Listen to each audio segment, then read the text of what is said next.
Good morning, students. Welcome to your English Literature Live class. So, as you know, that we are doing the story Sherlock Holmes and the Adventure of the Speckled Man. Okay, so we have read a small portion. Now let us continue from where we had left before. So, you people may raise your hands to read.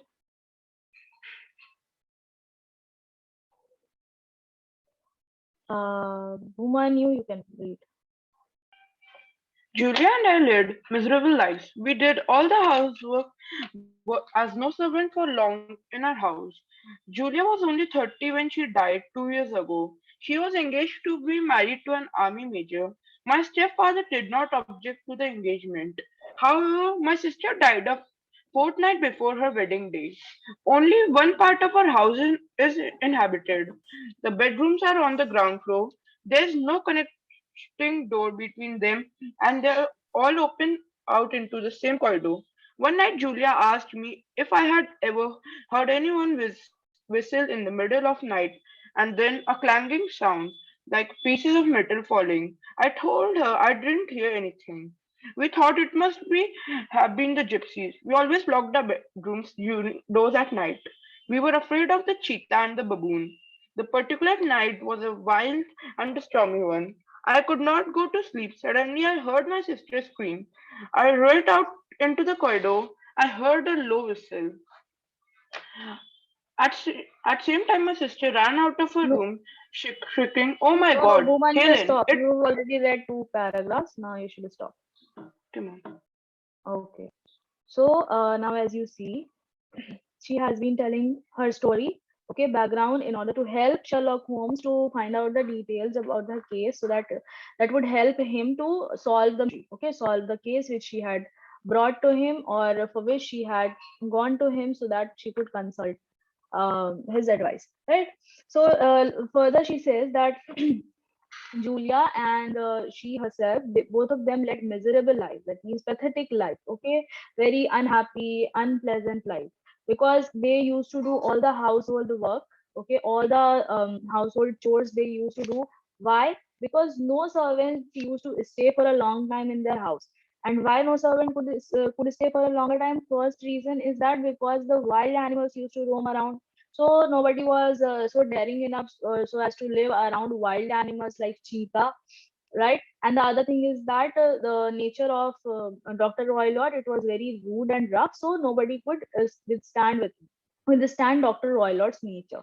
So two things were there. Most important one is that the wild animals, the presence of wild animal in the house, right?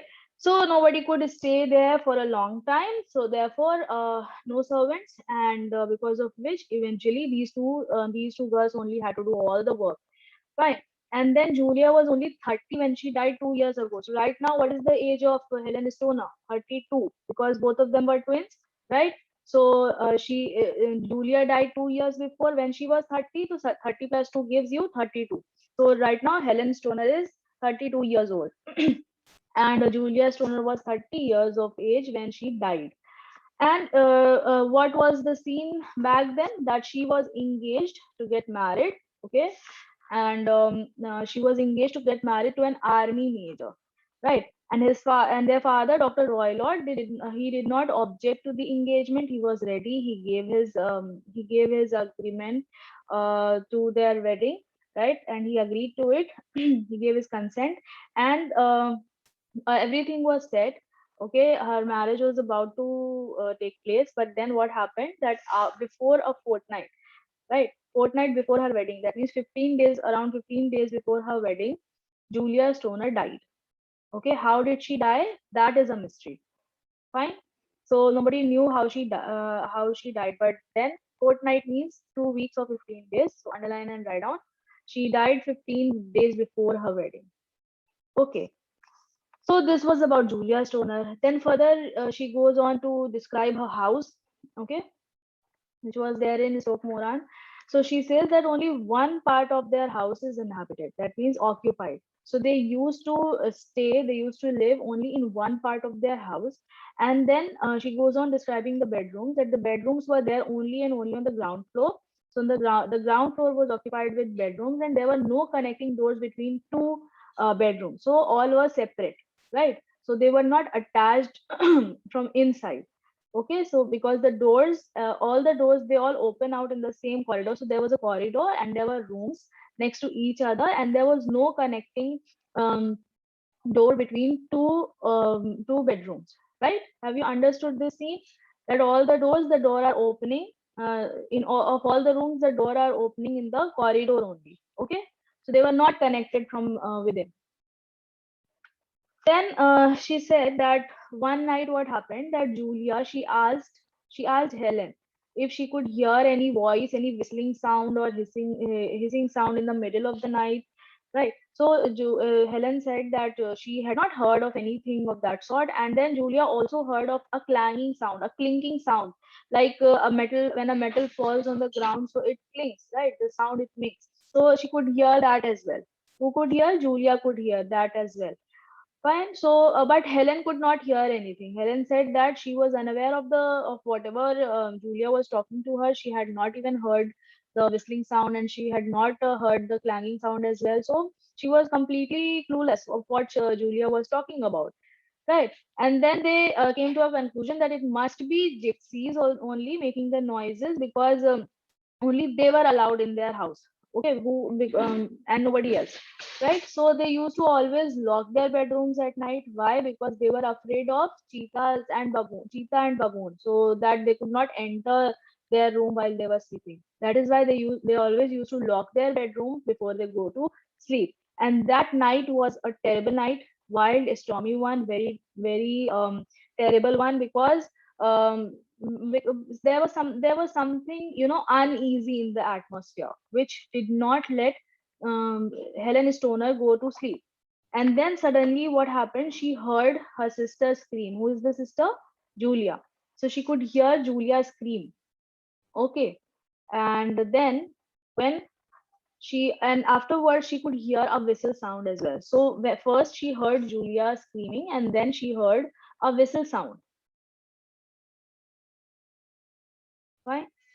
So let us read ahead.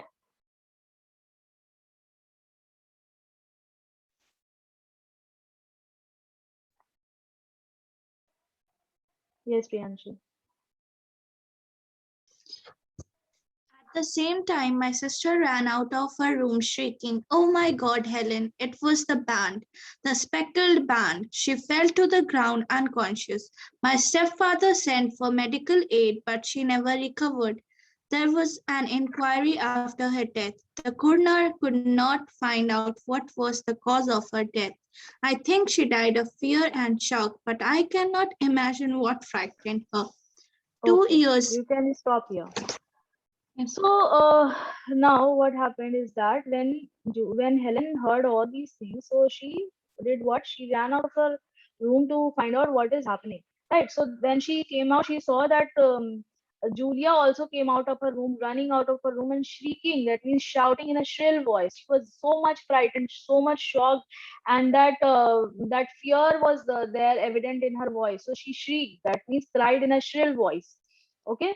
So she said, "Oh my God, Helen, it was the band, the speckled band." So all she could say was that it was the speckled band, right? And these were her last words. She did not say anything else apart from this, right? So she thought that there was a band and it was speckled. That means marked with large number of spots, okay, of different colors. So there were patches on the band. That's only what she could see, and that's only what she could speak when she came out of her room. And then afterwards she fell to the ground unconscious, right? She fainted.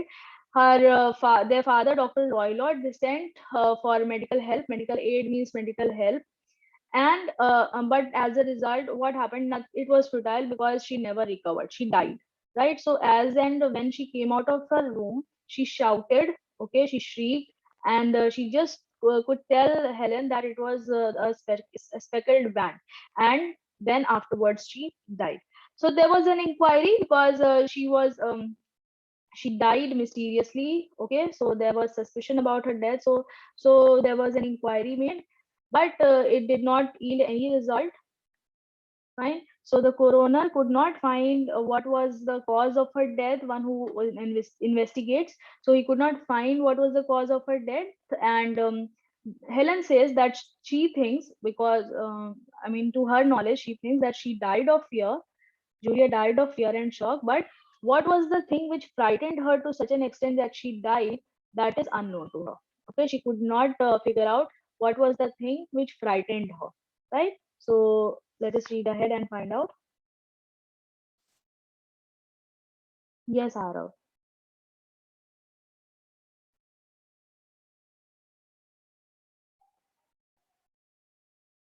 Unmute yourself. Yes, ma'am. 2 years have been since passed since then. A month ago, I was engaged to be married. My wedding will take place in few weeks' time. A couple of days ago, repairs were started on the outside of my bedroom. I have to move into my sister's room. Last night, it seemed to hear a low whistle, such as my sister described, and a few moments later, I heard clanging sound as if a mass of metal had fallen. I was too frightened to go to bed. I left as early as I could and came straight to see you. Okay, you can mute yourself. So now here in this paragraph, we come to know about Miss Helen's concern. Okay, why is she frightened and why has she come to seek Holmes' help? Because after 2 years, right? For 2 years, she did not find any need to go and to seek anybody's help, because the coroner itself could not find the cause of her death.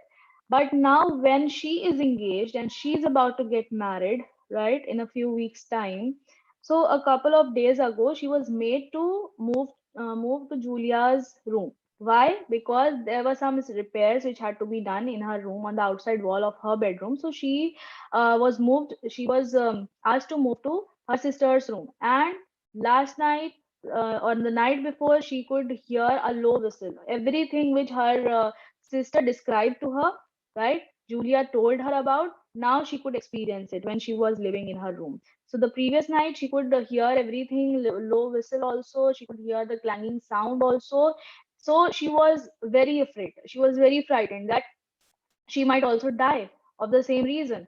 So the next morning she left for Holmes' house as early as possible, and she went straight away to seek Holmes' help, Sherlock Holmes' help. Yes, Athar. You people should mark this tab, because this is where you will find the answer why she went to seek Sherlock Holmes' help. Because it has been 2 years since her sister died.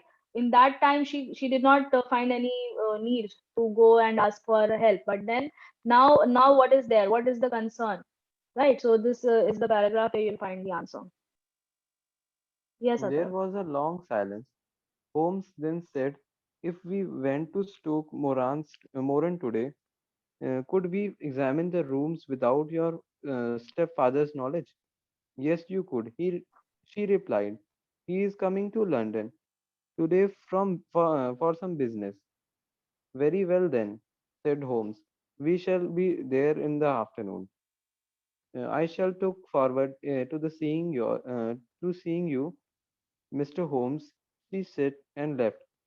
We sat there discussing the case and were interrupted by the entry of a huge man into the room. I am Dr. Grimsby Roylett.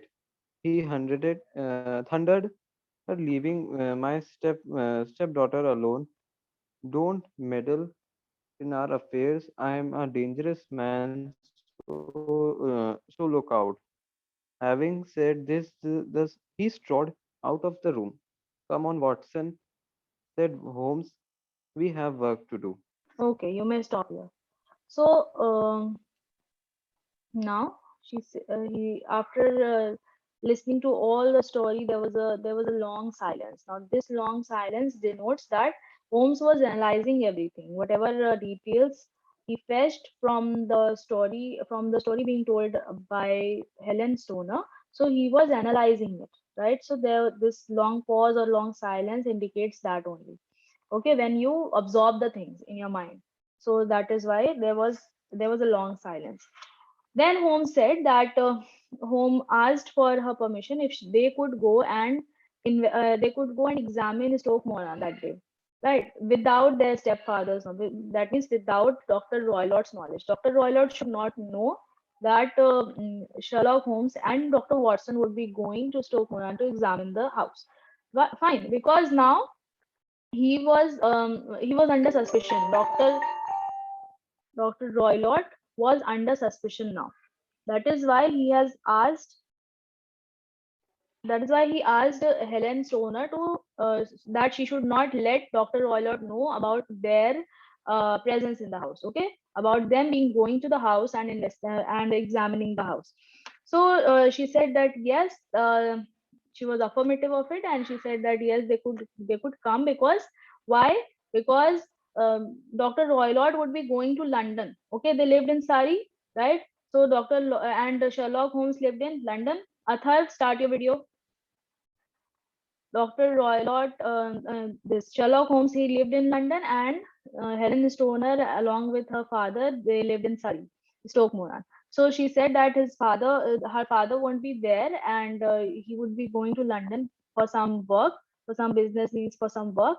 So he won't be there around in the house, so they could go and examine the house properly without his knowledge, right? So Holmes said that okay, fine, they would be there in the afternoon. So they made a plan that in the afternoon of that day only they would go and examine the house without the knowledge of Dr. Roylott. Okay. So this Helen Stoner, she says okay, that she would be waiting for him. I shall look forward to see you. That means she would be waiting for him, and then after this she leaves, right? So we sat there. Who is we? Who is we being referred to? Dr. Watson and Sherlock Holmes. Okay, because this story has been narrated by Dr. Watson only.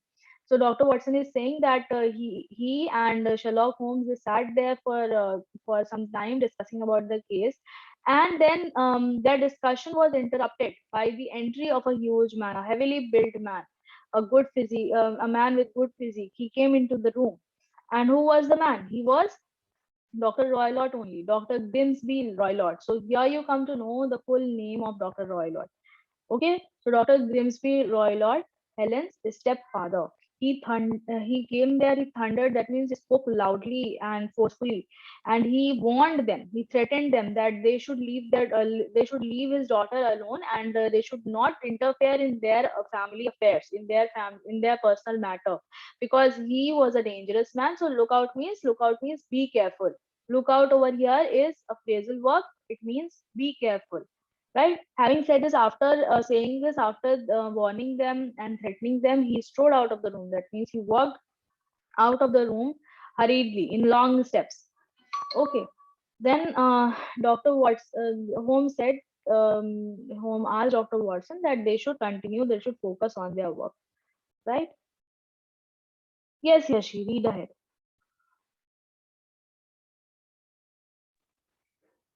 Holmes spent the morning examining Mrs. Stoner's will. He found out that Dr. Roylott would have very little money left if the two girls married.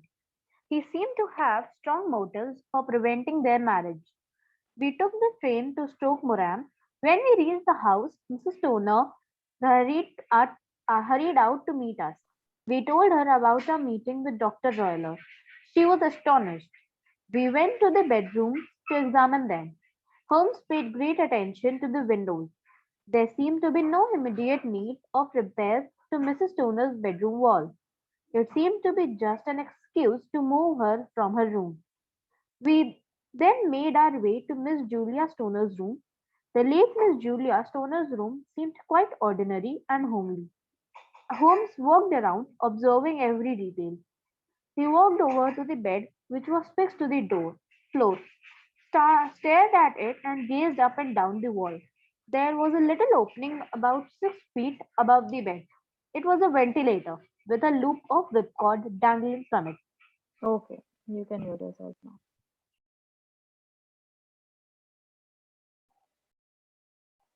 So now the scene changes, right? In the morning, because see, this is the same day. Early in the early morning, this lady Helen Stoner, she went to Sherlock Holmes' house. Then they talked for some time. After that, Dr. Roylott came over there, threatened them. Then he went away. The next thing what they do is that they spend the entire morning examining Mrs. Stoner's will. Now, what is a will? Will is a document where a person who mentions about whatever he or she wants to happen after his or her death. Okay, so basically it contains the distribution of one's property and wealth.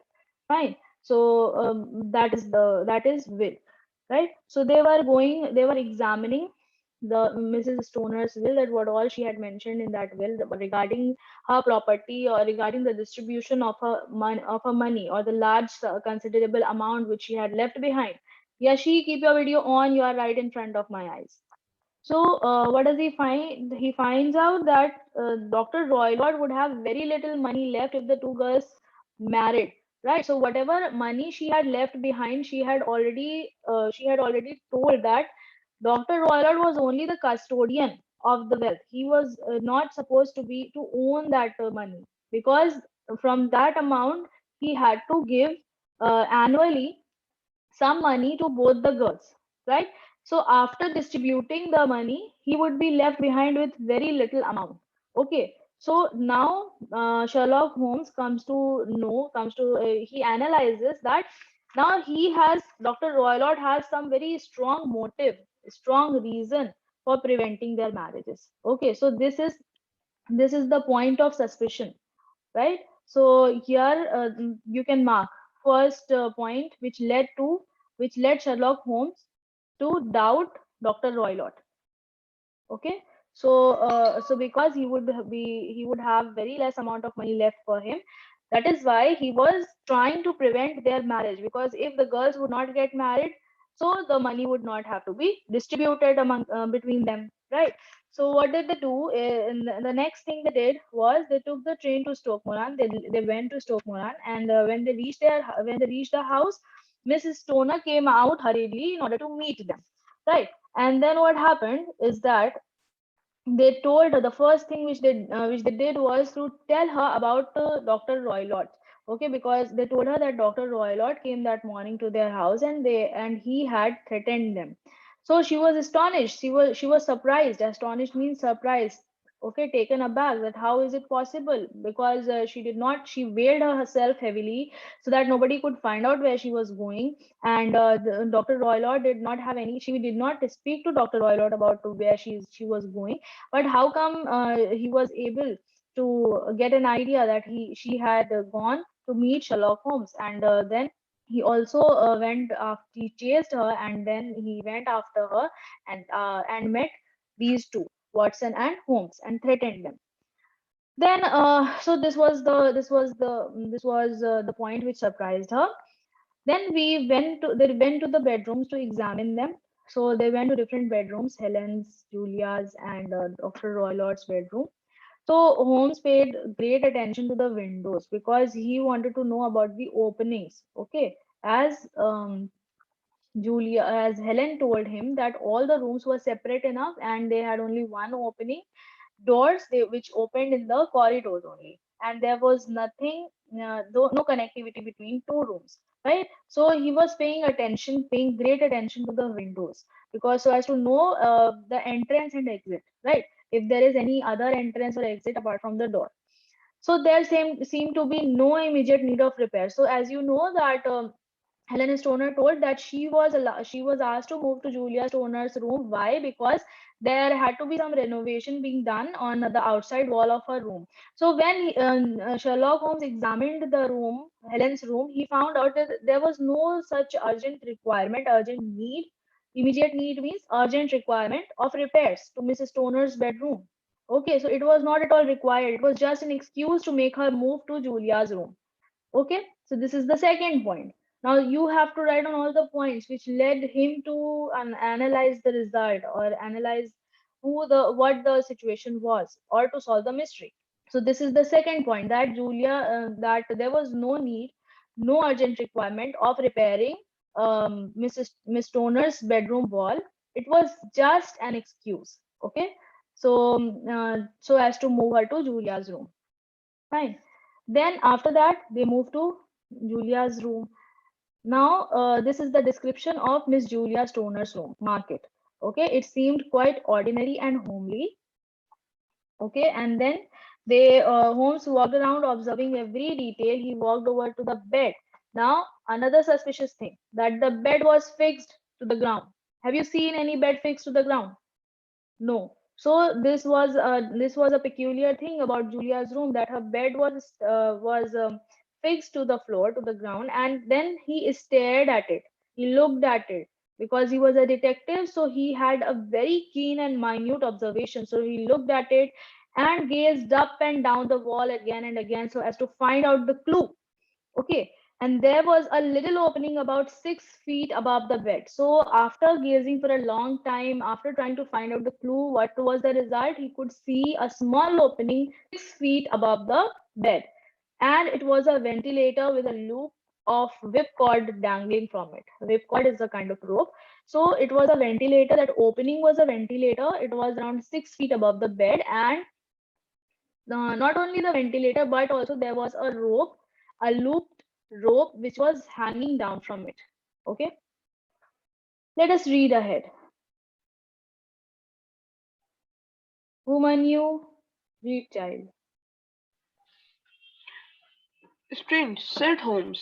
Why would there be a ventilator opening into another room and not the outside? The little hole led into Dr. Allott's bedroom. There was large iron safe in the room. A saucer of milk stood on the safe. Is there a cat here?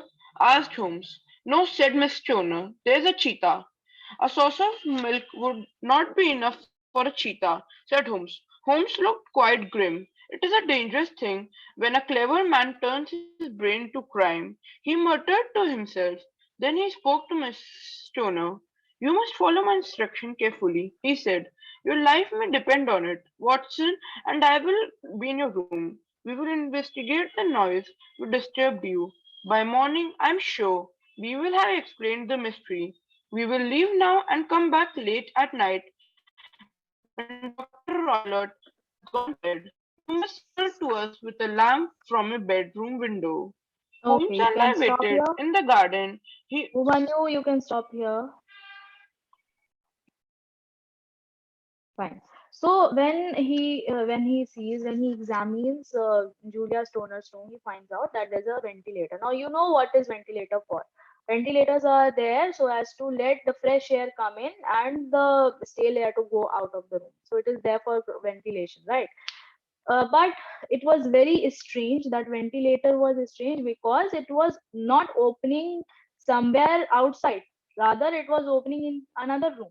So the ventilator opened into another room and not the outside, because the sole purpose of ventilator is to bring in the fresh air. And where will you get fresh air from?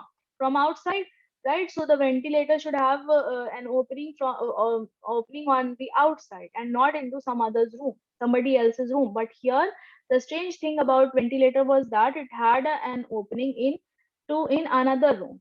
Okay, so Miss Helen Stoner, she told Sherlock Holmes that there was no connectivity between two rooms, but here he could find one connectivity in the form of a ventilator. Right. So another point, third point, which was a clue to him. Okay. Then this little hole, that ventilator, that it led into Dr. Roylott's bedroom. So that bedroom belonged to Dr. Roylott. Okay, so in between Julia Stoner's and Dr. Roylott bedroom, there was a connectivity which was in the form of a ventilator. Okay, no door, no window, but a very small ventilator was there, which was 6 feet above the bed. Okay, which was fixed on the floor, and that room was Dr. Roylott's room. Now, in Dr. Roylott's room, there was a large iron safe in that room, and a saucer of milk was kept there on the safe. So, Sherlock Holmes thought that there must be some cat over there for which a saucer of milk has been kept on the safe. So uh, he asks Helen if there was a cat over there. So Miss Stoner says that no, a cat is not there, but a cheetah is there. Okay, much bigger. So he says that a saucer of milk would not be enough. Obviously, it would not be enough for a cheetah. It is enough for a cat, but not a cheetah. Right. So Holmes looked quite grim. That means serious and worried. Now he was just thinking what could be the thing for which this a saucer of milk has been kept there on the safe, because it is not sufficient for cheetah. So that was that he was sure of that thing, but then he was worried. Grim means serious, worried. Okay, then he thinks to himself, he muttered, that means he thinks, he speaks to himself, that it is a very dangerous scenario when a clever man, when a genius turns his mind to crime. Okay, so when an intelligent person, a very wise and genius person, he becomes criminal minded. So that is even a worse situation, because then he knows about different scientific techniques and methods, and such he plans out, he or she plans out a thing in such a clever manner that nobody will be able to find out easily, right? So it is very dangerous when a mind, when a wise person, when an intelligent person becomes criminal minded. So that was the cause of worry for Sherlock Holmes, because Grimsby Roylott was a doctor, he was a genius, he knew about the things and the methods which he could employ to to make his plan successful would have been very difficult to solve. Then he turns to Miss Stoner and he tells her that she should follow all his instructions very carefully, because now her life depends on it. Okay, it is a matter of life and death for her, so she should follow all his instructions very carefully. And then he further on tells her that Watson and he, both of them, will be there in her room, and they will investigate the noise. Okay, so if you remember, they could Julia also before her death, and now Helen, both of them could hear whistling sound and clanging sound, right? So he said that he would be going to the room so that he could find out the reason of that sound, investigate on the sound, which was causing disturbance to her. And then look at his confidence. He's saying that by morning he was certain that he will have explained the mystery. Okay, this mystery, whatever is causing disturbance, so he will be able to solve it by morning only. And then he says that he will be leaving, and then he will be coming later at night. So all this thing is happening in one day only, right from the beginning. In the morning, lady was there, she did not even tell her. And then at night he was planning to solve the mystery, and by the next morning he wanted the result. Okay, positive result. He was saying that he was sure of the fact that he would be able to explain the mystery in a day only. So this shows that how efficient he was, how skillful he was, right?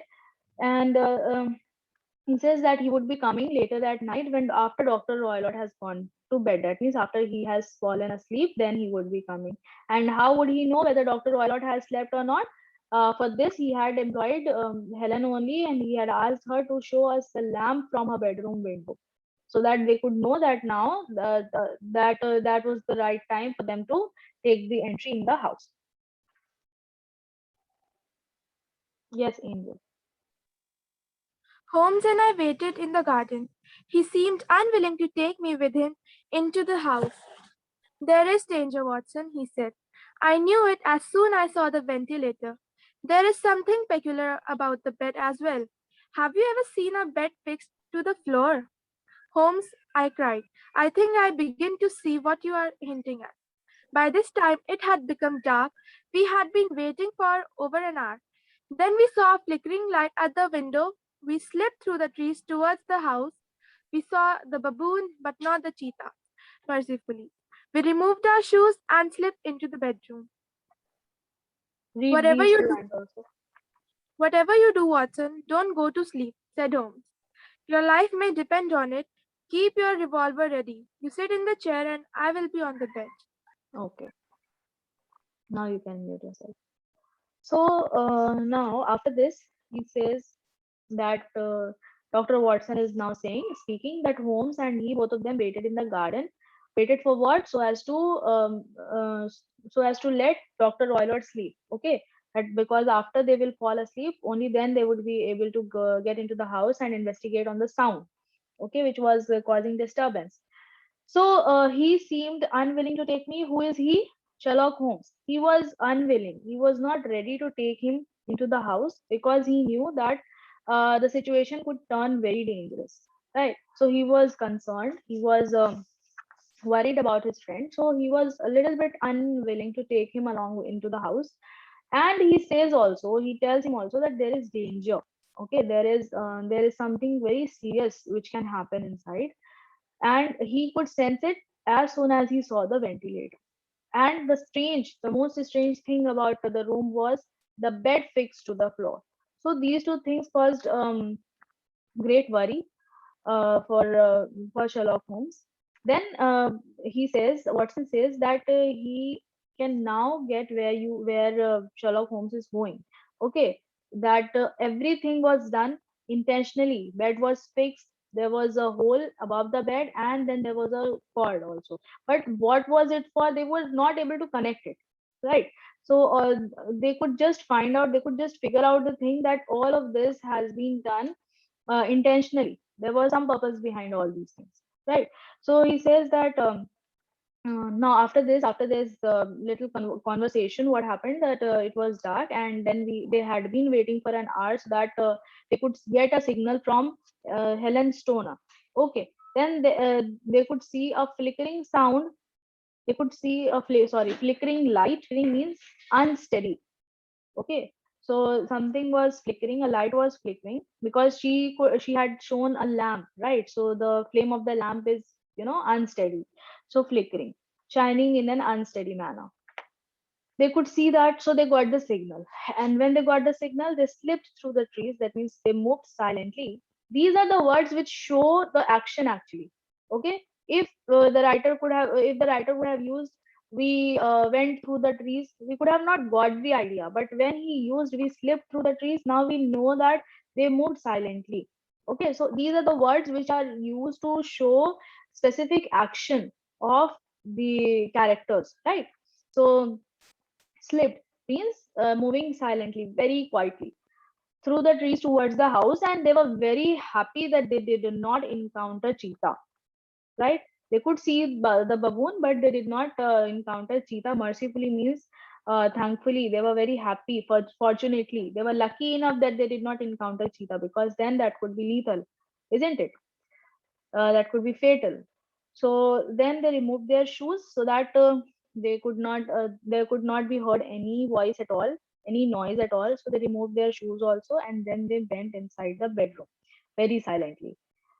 So he again Holmes warns Watson that whatever he does, but he should make sure that he does not fall to sleep, because if he will sleep, then he might die also. So your life may depend on it. That means again it is a matter of life and death, because they don't know what is there.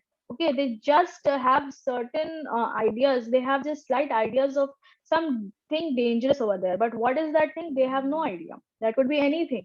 So if a person, that both of them have to be alert. Why is he asking him not to fall to sleep? So that he remains alert, aware and alert. Okay, vigilant enough. So and in action, like he should be ready for an action. Whatever comes, he should be ready to just run away or should do something so as to defend himself.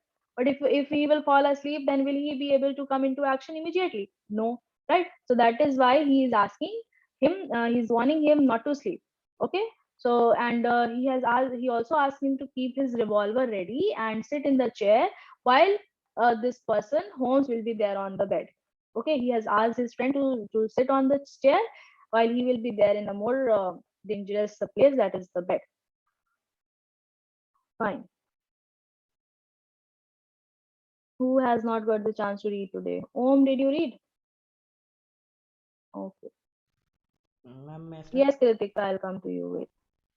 I took out my Yes. revolver and Holmes placed a long thin stick in the bed.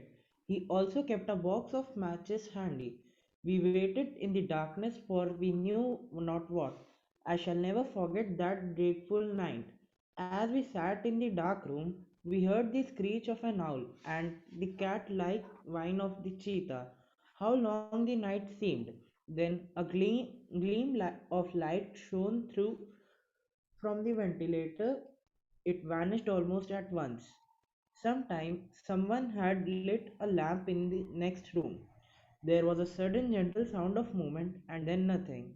Then it came again, a soothing hissing sound, like that of a small jet of steam escaping from a kettle. As soon as we heard it, Holmes sprang from the bed, struck a match, and lashed furiously with his stick at the bed. Okay, you can stop here. So now, following Holmes' instruction, Watson takes out his revolver and Holmes placed a long thin stick on the bed, okay, to be used as a weapon so that they could defend themselves if needed, right? And then he also kept a box of matches handy. So all these preparations were made, right? So mark that they had kept a revolver, a stick, and matchstick handy so as to defend themselves, right? And then we waited in the darkness for we knew not what. That means they had no idea what was there, what are they waiting for. They had no clue, but then still they waited, okay, because they wanted the curtains to be lifted from the mystery. So they were waiting over there for they knew not what. That means they had no idea what for they were waiting. Then he says that it was a very dreadful night. It was a very scary night because you see there was they did not know. They had no idea what will happen, and they were waiting. And as they were waiting, like everything was adding to the drama. They could hear the screech of an owl. Okay, all this thing is the sound, screech of an owl, and then cat-like whine of the cheetah. That means when the cat cries, it is not the meowing sound of cat. When it cries at night, you must have heard. So that whine was they could hear the whine of cheetah as well. So everything, it was adding to the night and making it more scary, making it scarier, right? So then what is he saying, that how long the nights seem. That means you see, if you're waiting for sun, or if you are in some situation where you feel scared, so you feel that that moment is not coming to an end, okay, it becomes very long. So similar thing happened with Watson and Holmes also. They thought that the night seemed very long to them because they were waiting for, they did not know what. So they were just they kept on waiting, and the night seemed very long to them. Then a gleam of light, then and light sparkled, okay, through the ventilator, and then it vanished. So for once it sparkled, and then it vanished immediately. So someone had lit a lamp. He could find out that someone had lit a lamp in the next room, and then there was a sudden movement, sudden sound of somebody movement, and then again there was silence. So everything he could hear when he was there in Julia's room. So he could figure out, they could figure out that there was something happening in Dr. Roylott's room. Then what happened? Then it came again. That means now they could also hear a whistle or a hissing sound. And this hissing sound, he has compared it to the sound which one can hear when steam comes out of from the kettle. So if you people have seen a kettle which was used in olden time to make tea, okay, you must have seen in tea stalls also, dhabas and all. So that kind of kettle which was used in olden days, right? So when the tea comes to boil, so a jet of steam, it comes out from the spout, right, from the opening which is there. So the sound is similar to that of hissing sound which they were hearing at that moment. So here you can mark that it is a simile being used by the author.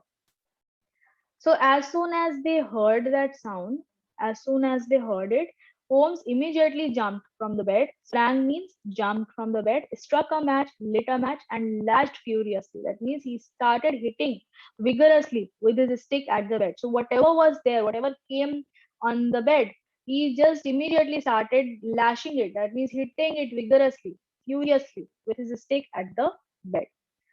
So let us do till here only today. And in the next class, I hope we'll be able to finish the story. It's a long one. Yes, so I hope you people have understood till here. Thank you.